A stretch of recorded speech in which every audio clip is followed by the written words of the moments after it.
로마서를 묵상하면서도 여러분께 뭐 예전에 많이 듣고 알았던 구절들이 이렇게 나타나니까 좀 반갑기도 할 수도 있겠지만 또 한편으로는 어렵다라는 생각이 들 수도 있을 것 같아요. 저는 말씀드린 대로 로마서를 통해서 로마서 강해를 통해서 젊은 시절에 회심을 경험했던 사람입니다. 제 주위에 보니까 로마서를 통해서 하나님을 알게 되고 하나님께 돌아왔다고 하는 말을 하는 분들이 몇 분 더 계셨어요. 그래서 제가 마음으로 참 반가웠습니다. 로마서가 이런 굉장히 참 위대한 역사를 이루는 책이구나. 분명 그런 것이 사실인데 그럼에도 불구하고 로마서는 참 어렵다라는 생각을 금할 수는 없습니다. 아마 여러분들이 오늘도 함께 본문을 읽으면서 너무나 큰 아이디어들이 거기 많이 담겨져 있고 한 번 들어서는 좀 확 들어오지 않는 그런 단어들도 많이 나오고 그래서 이 모든 것들이 쉽진 않은데 이걸 어떻게 좀 잘 이해할 수 있을까 이런 고민이 생기는 거죠. 제가 뭐 예전에도 말씀드렸지만 이제 토요일 밤에 보통 이제 루틴으로 하는 게 이제 밖에 나가서 한 1시간 정도를 걸어요. 걷는 이유는 주일날 제가 강단에 섰을 때 후들거리지 않게 하기 위해서 다리 운동을 좀 하는 거고요. 그리고 이제 그 시간에 걸을 때 이제 일반적으로 제가 다룰 본문이 포함되어 있는 그 성경을 오디오로 끼고 듣습니다. 그러면 뭐 일반적으로 뭐 역사서라든지 아니면 좀 내용이 그렇게 복잡하지 않은 그런 이제 성경 본문 내용을 앞뒤작으로 쭉 들을 때는 아주 잘 들어와요, 쏙쏙. 그리고 눈으로 보면서 읽을 때 놓쳤던 게 어떨 때는 귀로 들으면서 또 잡혀요. 그래서 이게 참 좋다 그랬는데 어제 제가 이제 로마서를 쭉 이제 쭉 앞뒤작으로 해가지고 쭉 여러 장을 이렇게 듣는데 제가 어제 약간 한계를 느꼈어요. 야, 이거 듣는 것만 가지고는 참 안 들어오는구나. 이게 내용이 너무 많아서. 그러니까 아는데도 캐치하기가 쉽지가 않더라고요. 그래서 제가 우리 성도님들의 어려움이 있겠다. 이런 고민을 좀 하면서 오늘 말씀을 여러분과 나눕니다. 오직 믿음으로 견디시기 바랍니다. 그리고 그 결과로 굉장히 큰 은혜가 우리에게 임할 것이다 라는 기대를 가져봐요. 3장 4장의 내용으로 넘어와서는 이제 저희들이 복음에 대한 바울의 증거를 조금 더 확대되어서 만나게 되는데요. 제일 먼저 언급하는 이 2장 9절의 말씀은 뭐냐 하면 모두가 다 헬라인이나 유대인이나 다 죄 아래 있다라는 내용을 다시 한번 확인하는 내용입니다. 확인 사살입니다. 어떻게 보면. 1장 하반부와 2장 전체에 제가 지난주에 나눴던 것처럼 바울이 강조하는 건 뭐냐면은 율법을 가지고 있는 즉 다시 말해서 구약 성경을 가지고 있는 유대인들뿐만 아니라 물론 당연히 양심이 율법이 되어 역사하고 있는 이방인들도 모두가 다 한결같이 사실 이걸 거꾸로 얘기하는 게 좀 더 온전할지 모르겠네요. 이방인들뿐만 아니라 율법을 지니고 있는 유대인들마저도 한결같이 죄 아래 있다. 어느 누구도 스스로 의롭게 하나님 앞에 설 수 있는 자는 하나도 없다라는 얘기를 하고 있습니다. 그러니까 바울이 이것을 출발점으로 삼는 거예요. 여러분, 저와 여러분은 또 이 세상에 있는 모든 사람들은 어쩔 수 없이 하나님의 심판 앞에 설 자들입니다. 여러분 이걸 누구도 피할 수가 없어요. 왜냐하면 하나님은 창조주시고 그는 모든 것을 주관하시는 분이시고요. 우리의 생사화복을 주장하는 분이십니다. 그리고 우리는 그냥 세상에 있다가 없어질 물건이 아닙니다. 우리는 인격입니다. 우리는 하나님과 교통하도록 어떤 영적인 대화가 가능한 존재로 만들어주신 특별한 선별된 피조물입니다. 물론 인간과 같이 인격체가 아니라 할지라도 하나님은 이 세상의 모든 것들과 일종의 창조 언약을 갖고 계십니다. 그래서 세상은 여전히 하나님을 대면하고 그 하나님의 영광 앞에 그 영광을 드러내는 존재로 현재도 있는 거예요. 그것 이상으로 인간은 인격체죠. 지난주에 말씀드린 대로 누구도 여기에 대해서 익스큐즈가 없다. 모두가 다 우리 내면에 있는 것뿐만 아니라 우리를 초월하는 어떤 하나님의 절대적인 규례가 있다는 사실을 부인하지 못한다고 했습니다. 그걸 율법을 통해서든지 양심의 작용을 통해서든지요. 그러니까 인격자인 우리를 제어할 수 있는 더 높은 어떠한 법이 존재한다. 그럼 그 법이 뭐냐? 그냥 어떤 힘인가요?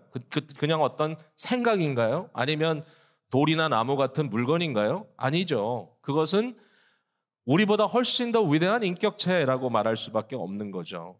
이건 좀 철학적인 아이디어이긴 하지만 그러나 철학자들도 인정할 수밖에 없는 인간의 삶을 능가하고 인간을 제재할 수 있는 절대적인 어떤 가치 기준이 있다면 그것은 인격적인 것이고 그 인격적인 그 일을 할 수 있는 그분이 누구냐라고 하면 바로 하나님이다라고 말할 수밖에 없다는 것이죠. 여러분, 제가 복잡하게 이야기를 하려는 게 아니라 우리 모두가 다 하나님의 궁극적인 계수 앞에 설 수밖에 없는 존재라는 거예요. 인격이라는 것이 그렇게 중요한 겁니다. 인격이라는 것이. 그런데 이러한 상황 속에서 그럼 누가 구원을 받을 수 있느냐라는 질문을 바울이 던지고 있는 거죠. 모두가 다 죄 아래 있다. 그 선언을 했습니다. 또 그 유명한 말이죠. 23절에도 또 얘기가 나와요. 모든 사람이 죄를 범하였음에 하나님의 영광에 이르지 못하더라. 너무 유명한 말입니다. 우리가 전도할 때 많이 쓰는 말인데 바울이 9절에 이 말을 선언하고 나서 앞서 이 모든 유대인이나 헬라인이나 다 죄 아래 있다는 말을 선언하고 나서 10절부터 18절까지 구약 성경을 인용합니다. 그러니까 지금 자기가 선언한 이 내용이 옳다고 하는 것을 구약 성경을 통해서 증명하려고 하는 겁니다. 여기에 6군데에서 구약 성경이 인용이 되는데 제가 그냥 나름대로 좀 상상을 해보면 이것을 바울이 당시에 두루마리를 이렇게 다 열어가지고 일일이 다 이렇게 카피해서 쓴 게 아니라 암기한 내용들. 바울은 대단한 그 구약 학자이죠. 랍비이고 율법에 정통한 바리새인이었기 때문에 구약 성경에 대한 이해가 아주 그 어떤 그 내용에 대한 그 인식이, 내용에 대한 어떤 암기가 아주 탁월한 사람이었을 수밖에 없어요. 굉장히 아주 대단한 그 마인드를 지닌 사람이니까 아마 이 내용에 대해서 딱 생각했을 때 이 6개의 구절이 팍팍팍팍 떠올랐을 거예요, 머릿속에. 대표적인 것은 시편 14편 1절. 의인은 없나니 하나도 없으며 깨닫는 자도 없고 하나님을 찾는 자도 없고 다 치우쳐 함께 무익하게 되고 선을 행하는 자는 없나니 하나도 없다. 하나도 없다. 아무도 없다.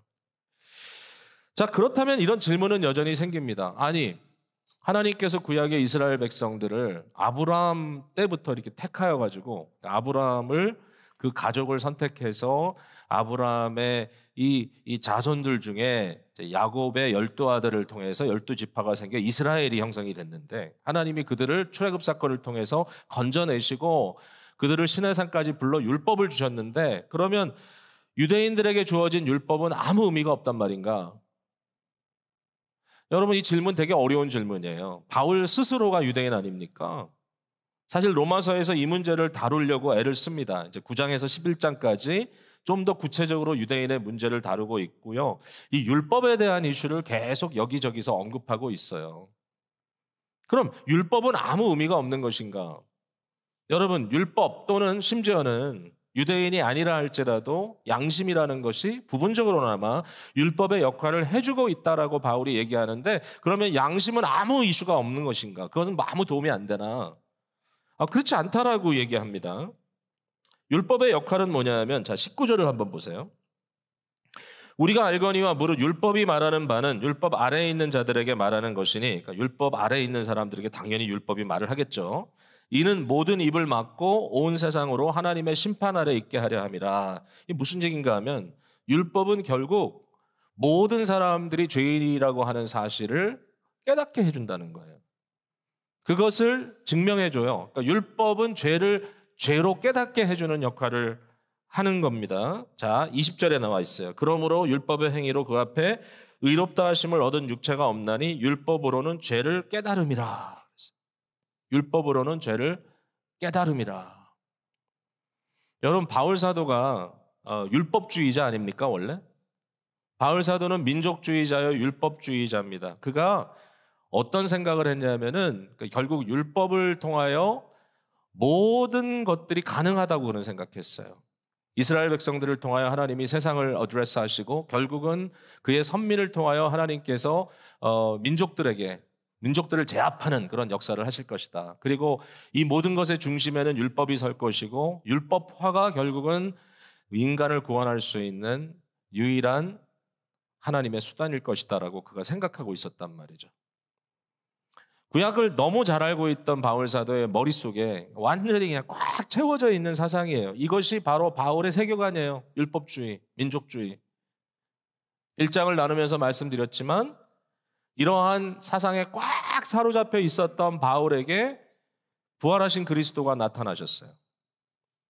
다메섹으로 가는, 핍박하기 위하여 갔던, 율법주의를 실천하기 위하여 갔던 바울에게 그 율법을 통하여서는 도저히 증명될 수 없었던, 적어도 자기 입장에서는 예수 그리스도의 그 영광을 보게 된 겁니다. 바울은요, 율법 때문에 예수님을 부인했어요. 왜? 나무에 달린 자마다 저주를 받았다 했는데 어떻게 십자가에 매달려 죽은 예수가 하나님의 메시아가 될 수 있느냐. 굉장히 단순한 논리일 수도 있지만 어쨌든 예수가 메시아라고 주장하는 사람들이 바울에게는 말도 안 되는 정말 어처구니 없는 인간들이다라고 그는 생각했고요. 그래서 끝까지 예수를 핍박했고 예수 믿는 사람을 핍박했던 겁니다. 근데 갑자기 그 예수가 나타났어요. 정오의 해보다 더 밝은 빛으로 나타나신 부활하신 우리 예수님께서 사울아 사울아 네가 어찌하여 나를 핍박하느냐. 사울아 사울아 불렀을 때 사울이 주여 누십니까? 라고 물어볼 수밖에 없었잖아요. 그때 주님은 분명하게 나는 나사렛 예수다. 네가 핍박하는 그 예수다라고 얘기했을 때 이제 바울이 어마어마한 충격을 받았겠죠.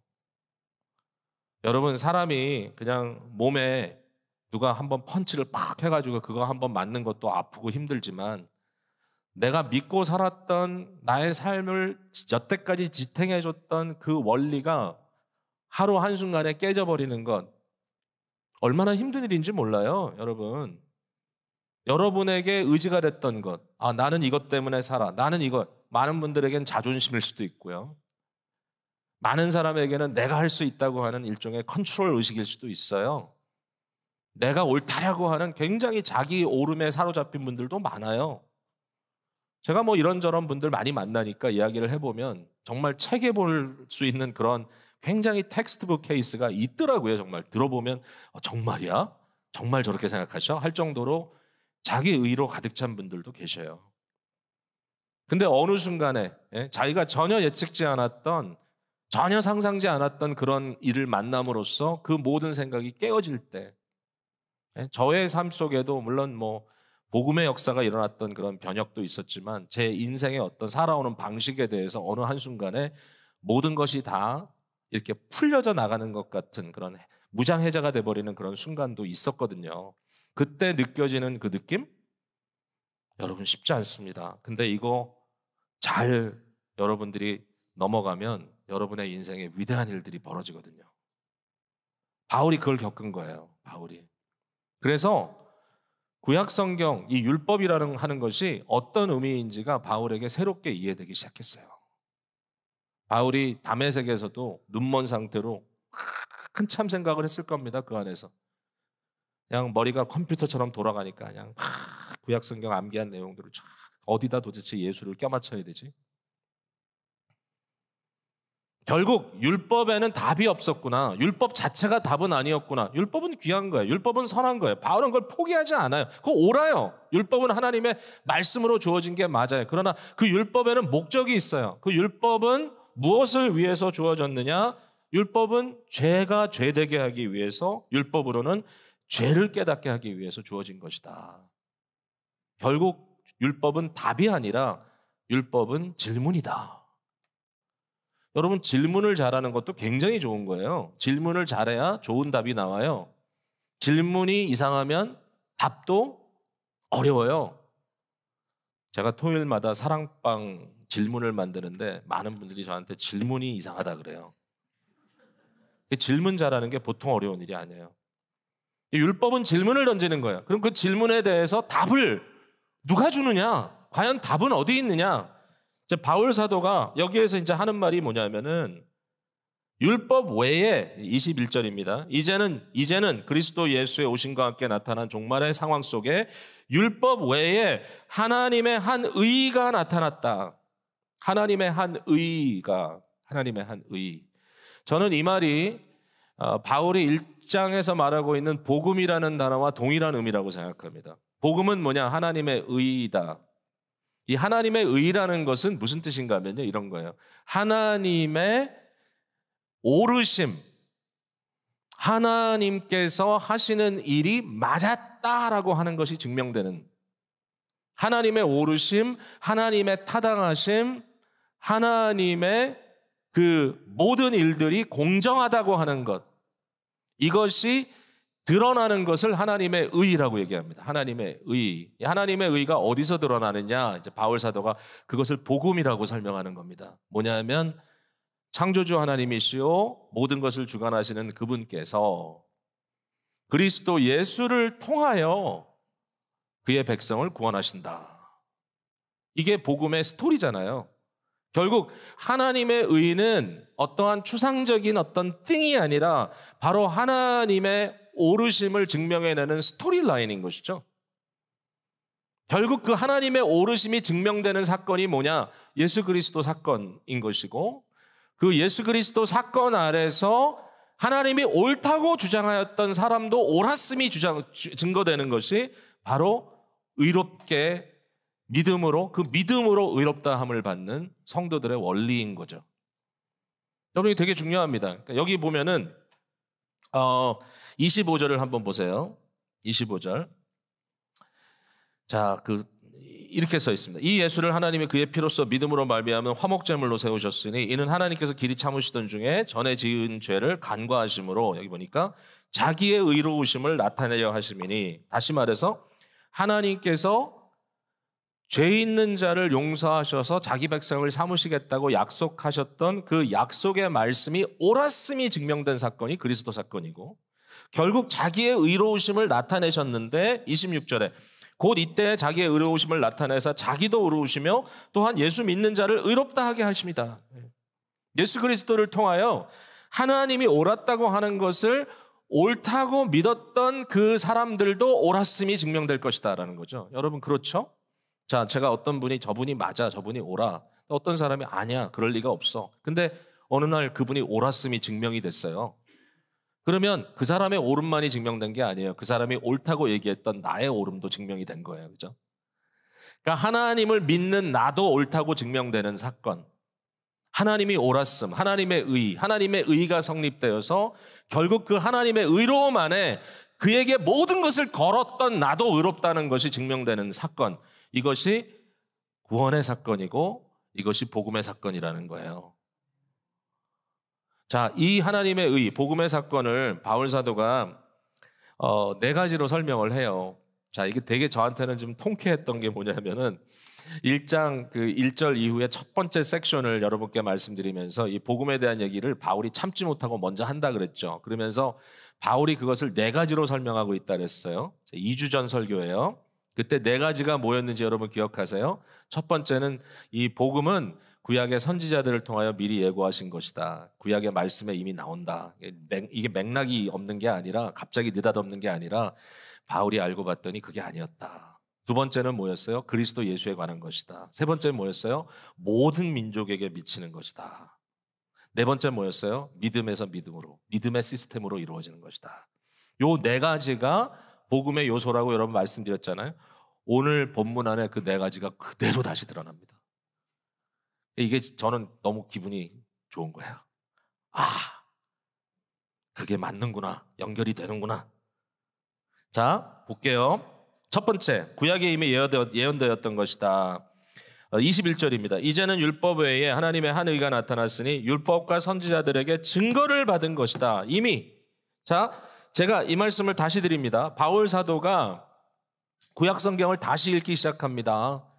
다메섹에서도 눈먼 상태로 다시 구약을 회귀했을 것이고 기억 다시 했을 것이고 뿐만 아니라 그가 이렇게 얘기하죠. 그의 그의 자신의 그 삶에 대해서 이게 갈라디아서에 나오죠. 그가 예수를 만난 이후에 예루살렘에 가서 예루살렘의 사도들을 만나가지고 이거 어떻게 된 거냐고 물어본 게 아니라 우선 아라바라고 하는 광야로 나가서 3년 동안 고민을 했다는 거예요. 3년 동안. 3년 동안 바울은 혼자 들어가서 독학을 하기 시작하는데 그 독학이 그냥 아무것도 없는 데서 독학을 하는 게 아니라 구약 성경을 가지고 다시 파기 시작하는 겁니다.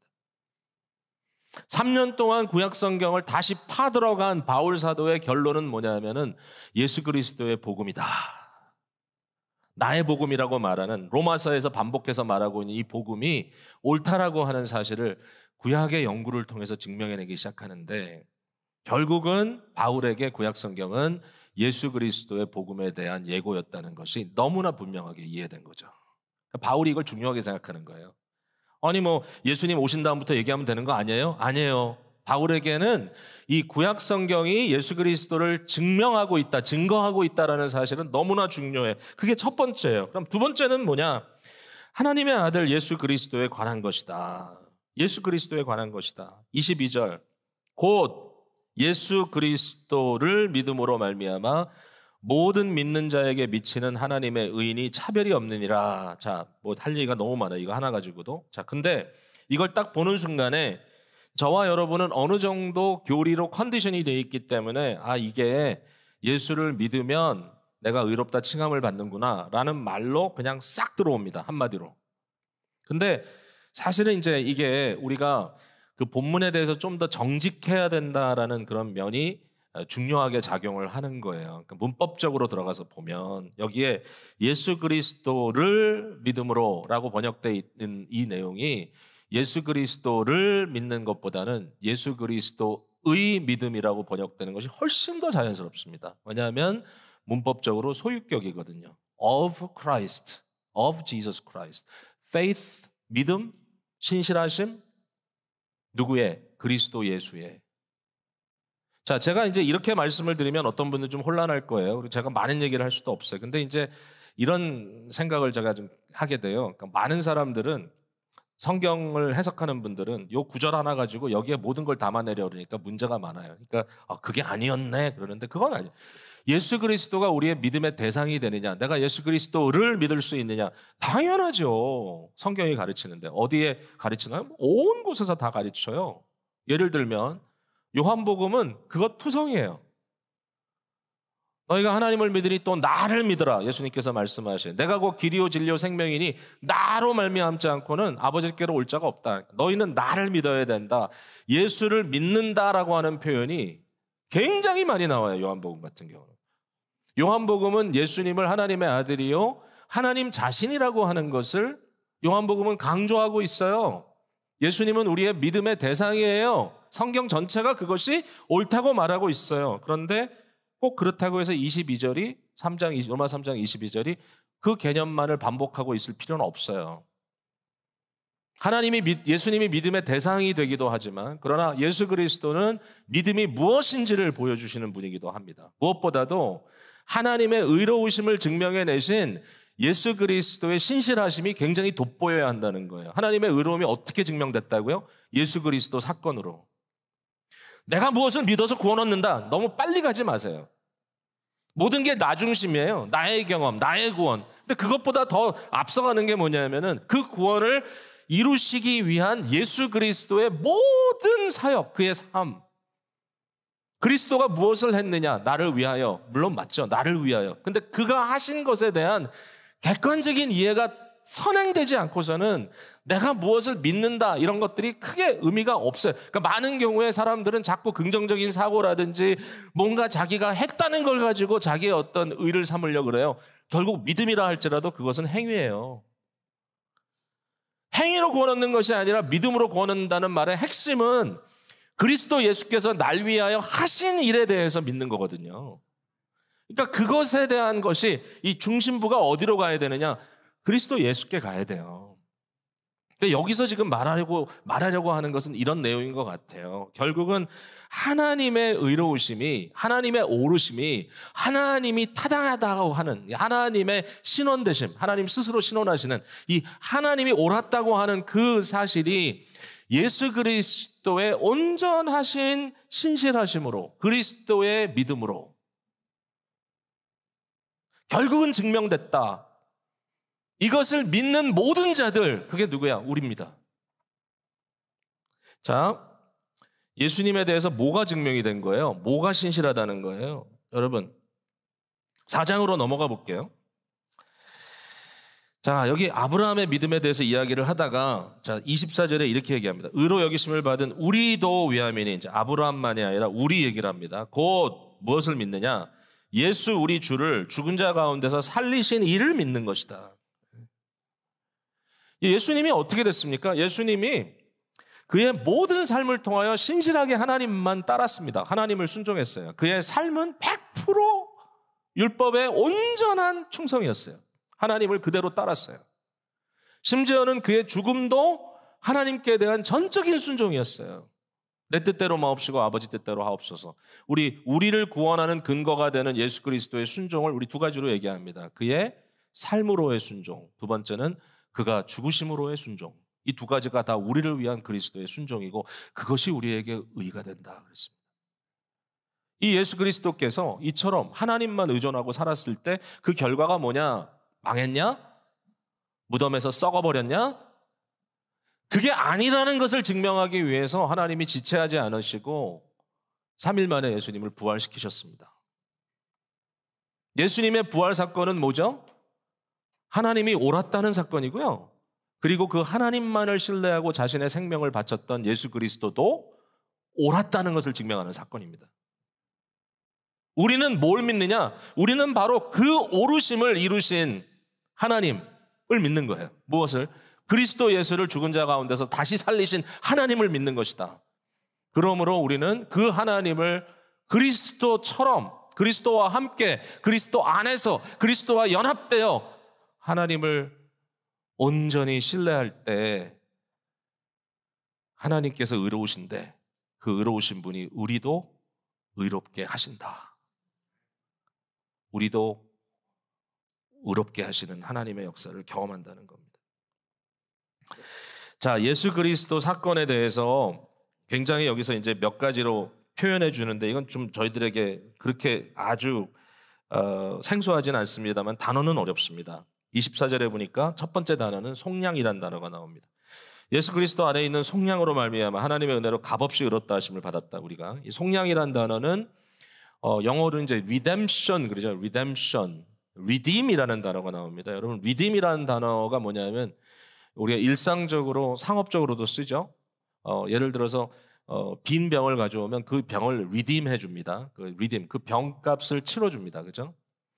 쿠폰이 있어요. 쿠폰이. 근데 그 쿠폰을 redeem하면 어떤 문제가 생기죠? 내가 돈을 내지 않아도 물건을 구입할 수가 있습니다. 돈을 대신해 주는 거죠.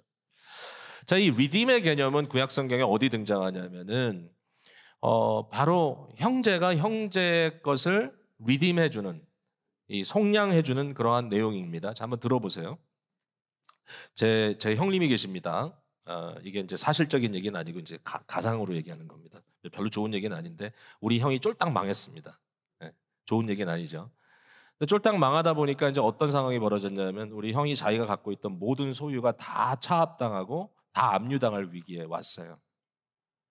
다 없어지는 거예요. 거기다가 그걸로 끝나는 게 아니라 심지어는 여기에 대한 어떤 책임을 가지고 감옥까지 갈 수 있는 그런 상황이 될지도 모르겠어요. 그런데 그런 상황을 그대로 보고 있을 수는 없잖아요. 그러니까 제가 어떻게 합니까? 그 형을 속량하는 방법이 뭐냐면은 제가 저의 물질을 들여서 그 모든 차압될, 그 모든 압류될 물건을 제가 삽니다. 그리고 형이 일반적인 삶을, 정상적인 삶을 계속 살아갈 수 있도록 허락해 드리는 것. 예? 제가 잘난 척하는 게 아니고 제가 이 모든 것을 속량했으니 그대로 사시면 됩니다 라고 말씀드릴 수 있다면 그게 대신 갚아주는 속량입니다. 그러니까 예수님께서 우리가 죄인이었기 때문에 어쩔 수 없이 겪어야만 하는 어떤 값이 있습니다. 우리가 내지 않으면, 치르지 않으면 안 될 그러한 어떤 형이 있습니다. 형이. 근데 그것을 주님께서 대신 갚아내셨다는 거예요. 속량 대신. 그래서 예수님은 우리의 속량이 되신다. 그뿐만이 아니라 25절에 보면 두 번째 단어가 나오는데 이렇게 나오죠. 이 예수를 하나님이 그의 피로써 믿음으로 말미암는 화목제물로 세웠다. 화목제물이라는 단어가 나오죠. 말 그대로 제물입니다. 제물. 화목시키는 제물. 하나님과 나의 사이가 막혔습니다. 막힌 이유는 죄 때문에. 그 죄의 문제를 어떻게 해결합니까? 구약성경에 보면 짐승을 가져오죠. 자, 짐승이 제물이 됩니다. 그럼 짐승을 가져가면 그 짐승을 레위인이 잡습니다. 일단 목을 따가지고 피를 쫙 받습니다. 그 피를 받으면 또 제사의 어떤 과정에 쓰이는 거예요. 그리고 그 모든 이제 스킨을 벗기고 각을 뜨고 내장을 다 구분하고 다 쓰는 방법이 있어요. 그래가지고 그 죽은 육체를 그 죽은 그 고기를 어떻게 하죠? 제단 있잖아요. 그 제단 그릴 위에다가 다 올려놓습니다. 예. 그러면 이제 우리 생각에는 그 제단에 올라가면 막 불이 막 홀 타고 있을 것 같잖아요. 아닌 것 같아요. 그 제단에는 이제 계속 숯이 타고 있어요. 예? 숯이 지글지글 타고 있어요. 그러면 이 재물이 거기 올라가가지고 그 열기 속에서 말라 들어가고 타 들어갑니다. 가끔은 불이 붙기도 하겠죠. 그리고 마지막에는 까만 재밖에 남지가 않습니다. 그러면 이 짐승의 몸이 타들어가는 모습을 보면서 나는 무슨 생각을 해야 되죠? 나의 죄를 저 짐승이 지금 대신하여 제물이 되어 해결해 주고 있구나. 그걸 생각하는 거죠.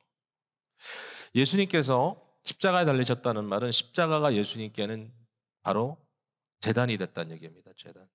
그 제단에 예수님께서 제물이 되어 올라가셨습니다. 그 예수님께서 하신 말씀 중에 이런 말씀이 있죠. 내가 목마르다 그러셨어요. 그 당시에 있던 사람들은 오해했어요. 그래가지고 그 예수님 지키던 군인이 신포도주에다가 스펀지를 담궈가지고 장대에 매가지고 예수님의 입에다 갖다 대드렸어요. 예수님께서 거부하셨어요. 왜 그렇습니까? 예수님이 지금 목마르다고 물 달른다는 게 아니거든요. 그 순간에 예수님은 희생제물이 되어서 화목제물이 되어서 우리를 대신하여 제단 위에서 타들어가고 계신 거거든요. 하나님의 진노의 불 앞에서. 그 타들어가시는, 말라 들어가시는, 완전히 컨숨 되시는 예수 그리스도의 그 십자가 사건을 들여다보면서 우리는 그분이 대신 나의 죄를 짊어지셨다고 얘기하는 거잖아요. 이게 여기에 등장하는 이야기들이에요. 결국은 이렇게 그리스도 사건을 통하여 그리고 그것이 옳았다. 예수님이 절대로 손해본 게 아니다.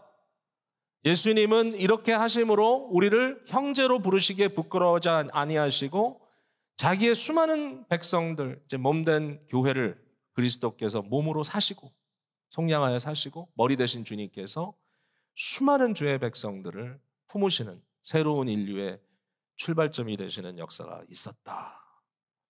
그 증명이 부활을 통하여 우리 눈에 분명히 보인다는 겁니다. 예수 그리스도가 옳았다. 하나님이 옳았다. 이제 이 얘기를 지금 계속해서 하고 있는 거예요. 복음은 그런 겁니다. 그걸 믿는 겁니다.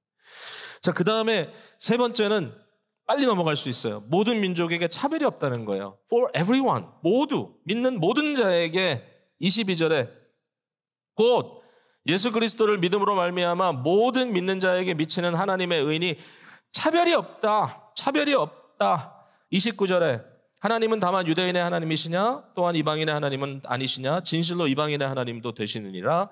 할례자라고 말하는 유대인들 뿐만 아니라 무할례자라고 말하는 이방인들도 다 믿음으로 말미암아 의롭다 하게 하실 분은 하나님 한 분뿐이다. 결국은 누구도 차별이 없으니까 복음 앞에서는 어느 누구도 나는 나갈 자격이 없나 봐 라고 얘기할 필요가 없다는 얘기죠. 오직 믿음으로. 이게 네 번째입니다. 마지막. 구약 말씀대로 그리스도에 관하여 그리고 누구에게도 차별 없이 주어지는 복음. 마지막으로 믿음의 원리다. 오직 믿음의 원리다. 27절에 그런즉 자랑할 때가 있느냐 있을 수 없느니라. 무슨 법으로냐 행위로냐 아니라 오직 믿음의 법으로다. 행위로 안 된다는 것, 나의 노력으로 안 된다는 것이 무슨 얘기냐면 이런 겁니다. 여러분, 하나님이 우리를 대속과 그 다음에 속량과 이 화목제물의 원리를 통해서 그의 아들을 통하여 우리를 자녀 삼으셨어요. 하나님이 우리를 자녀 삼으시는, 이게 하나님의 의예요. 하나님의 계획이고 그리스도를 사건을 통하여 그 일을 이루시고 우리를 그의 의로우심 속에서 품으십니다. 그러니까 우리가 하나님의 자녀가 됐어요. 근데 우리가 그걸 몰라. 우리가 자녀 됐다는 사실을 자꾸만 모르고 머슴인 줄 알아요. 그러니까 머슴인 줄 알기 때문에 뭘 하냐면은 끊임없이 내가 유용한 자라고 하는 것을 하나님께 증명하려고 해요. 아들인 걸 모르니까, 머슴인 줄 아니까. 그러니까 머슴은 어떻게 해야 되죠? 열심히 일해야죠. 어떻게 일하죠? 새벽같이 일어나고 밤 늦게까지 일합니다. 에?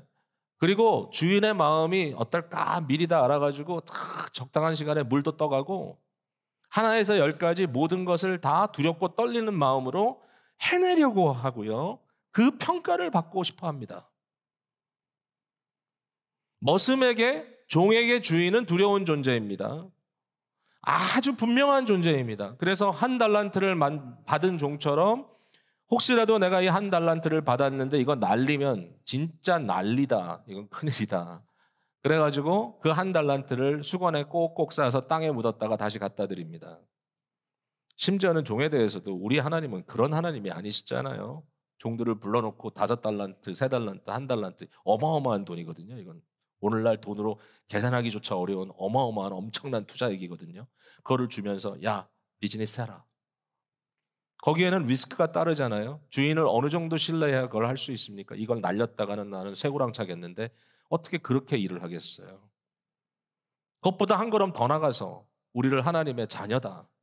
너는 종이 아니야. 내 자녀야. 너는 내 아들이야. 너는 딸이야. 그러면 어떻게 되겠어요, 여러분 생각하시는 게. 믿음은 그런 거예요. 하나님은 오라. 하나님은 선하셔. 하나님은 위대하셔.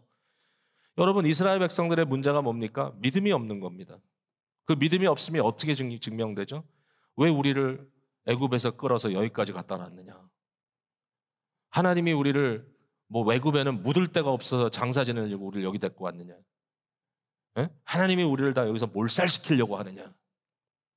광야의 삶은 어려워요. 쉽지 않아요. 절대로 심플하지 않아. 근데 저들은 하나님의 의를 믿지 못해요, 끝까지. 하나님의 의로우심을 믿지 않아요. 뭘 생각해요? 하나님이 불의하다고 자꾸 질문을 던져요. 여러분, 우리의 인생이 믿음으로 산다는 건 뭐냐면은 이미 그리스도 예수 사건을 통하여 증명된 하나님의 오르심이 나의 인생 전체에 미치고 있다는 사실을 믿는 거예요. 그러니까 구원을 위하여 믿는다라는 어떤 단 한마디의 스테이트먼트를 가지고 믿음을 의논할 것이 아니라 사실은 거기에서 증명된 그 믿음이 나의 삶 전체에 어떤 의미를 갖고 있느냐. 성도는 믿음에서 시작하여 믿음으로 끝나는 자라고 바울이 얘기하잖아요. 그게 우리의 세계관이잖아요. 우리는 오직 믿음으로 인하여 모든 것을 판단하는 존재가 된다라는 거잖아요. 이게 믿음으로 사는 겁니다, 여러분. 행위로 사는 거 아니에요. 하나님 여러분 점수 매기면서 어떻게 하면 내가 너희를 벌 줄까 지금 따지고 있지 않아요. 하나님은 지금 여러분에게 A, B, C, D, E, F, G 매기고 있지 않아요. 어떻게 하면 겨우 패스할까? D? 너는 D 학생이야. 이렇게 얘기하고 있지 않아요. 하나님은 그거 하는 거 아니에요. 하나님은 우리를 자녀 삼으시고 그의 풍성하심을 드러내고 계시고요. 우리는 그 하나님이 옳고 하나님이 선하다는 사실을 믿고 그 믿음 안에서 우리의 삶 전체를 드릴 수 있는 자들인 거예요. 이게 믿음의 삶이에요. 믿음은 삶이에요. 믿음은 개념이 아니에요. 믿음은 믿고 견디는 거예요. 믿음은 가는 거예요. 오늘 이 자리에 계시는 모든 성도 여러분, 지난 한 주 동안 얼마나 힘든 일들이 많으셨어요. 어떤 분들에게는 여러분의 고난이 자녀들의 문제일 수도 있어요. 남들과 동일한 자녀가 아니라 남들보다 더 많은 도움이 필요한 자녀가 여러분의 자녀일 수도 있어요. 심지어는 알아서 다 하는 자녀 같지만 공부도 잘하고 똑똑하고 좋은 대학 쑥쑥 들어가지고 그런다면 자녀의 문제가 해결되나요? 아닌 거 알잖아요, 여러분. 여러분에겐 그게 어려움일 수도 있고요. 어떤 분들에게는 여러분이 지금 지니고 있는 건강의 문제일 수도 있고 여러분의 어떤 많은 지금 막 잡다한 고민거리들이 다 있을 거예요. 문제 없는 사람 어디 있어요? 고난이 없는 사람이 어디 있어요? 예, 저는 뭐 솔직히 지난 한 주간 동안은 저희 아버님 때문에 많이 고민했어요. 이제는 어느 한계점에 왔구나. 변화가 필요하구나. 근데 너무 힘들어요. 육신은 움직이지 않는데 정신은 너무 맑아요. 육신의 어떤 능력대로 하면 이제는 자꾸 침대에서 떨어지시고 이러니까 어떤 기관에 모신다는 것보다는 사실 그 시스템 안에서는 짐짝처럼 그쪽으로 옮겨지면 결국 밤에는 떨어지지 않기 위해서 온몸을 묶어놓고 이런 일들이 벌어지고 있습니다. 오늘날도. 아버지 정신 너무 맑아요. 말이 안 돼요. 그럼 어떻게 해야 돼? 돈으로 해결할 수 있는 문제야? 뭘 해야 되지? 온 가족이 모여서 머리를 맞대고 답을 구하려고 합니다. 여러분, 근데 우리가 뭘 믿죠? 하나님이 옳다는 걸 믿어요. 이런 일에 대해서도 하나님이 옳다. 그리고 심지어는 그 하나님은 나의 하나님일 뿐만 아니라 우리 아버지 하나님이잖아요. 우리 아버지 하나님이잖아요. 그 하나님께서 옳으시다라고 하는 것을 믿어요. 뭘 통해서? 그리스도 예수의 고난과 십자가와 부활을 통해서. 끝까지 믿는 거예요. 예수님을 통해서 보면 보여요, 모든 게. 근데 그 순간 겪고 있는 현재에는 너무 어려워요. 깜깜해요. 앞이 보이지 않아요. 근데 가야 돼요. 어떻게 갈 수 있어요? 포기하지 않고. 하나님이 옳다는 걸 믿는 거예요. 그 하나님이 내 하나님이고 그 하나님이 고난받는 여러분의 형제 자매의 하나님, 아내 남편의 하나님이고 그 하나님이 그리스도 예수의 하나님이에요. 이걸 믿는 거예요. 구원은 총체적입니다. 구원의 풀 픽처에 들어가면 우리는 풍요롭습니다. 심지어는 광야에서도 노래 부르며 갈 수 있습니다. 어렵지만 그게 믿음 생활하는 저와 여러분의 특권입니다.